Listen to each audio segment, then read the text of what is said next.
Astăzi este ziua în care toate florile înfloresc.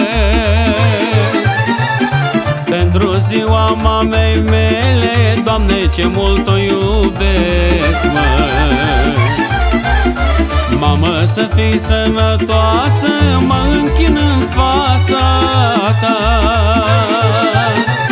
și te rog să-mi dai iertare dacă ți-am greșit cândva, măi. La mulți ani, măicuță sfântă, pentru tot îți mulțumesc. Toate florile din lume, mamă, ți le dăruiesc. La mulți ani, măicuță sfântă, îngerul meu pe pământ. N-am să te uit niciodată, toată viața am să te cânt.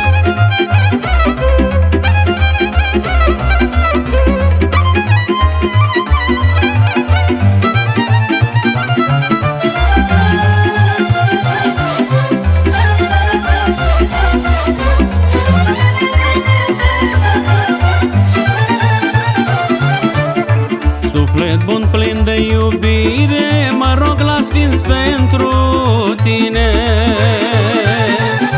că mi-ai dat lumină în viață și m-ai legănat de brațe. Mi-ai dat, măiculiță, zile, mă învățai cum să pășesc. Mă învățai ce rău și bine, cum pe lume să trăiesc, măi. La mulți ani, măicuță sfântă, pentru tot îți mulțumesc. Toate florile din lume, mamă, ți le dăruiesc. La mulți ani, măicuță sfântă, îngerul meu pe pământ. N-am să te uit niciodată, toată viața am să te cânt.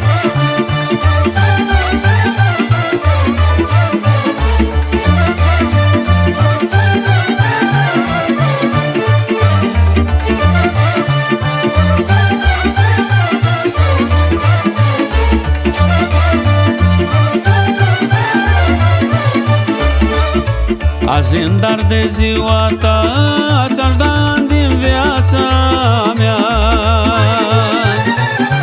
Aș da prețul cel mai mare, să te fac nemuritoare. Toate păsările cântă astăzi pentru ziua ta. Am să cânt și eu cu ele pentru tine, scumpa mea, măi.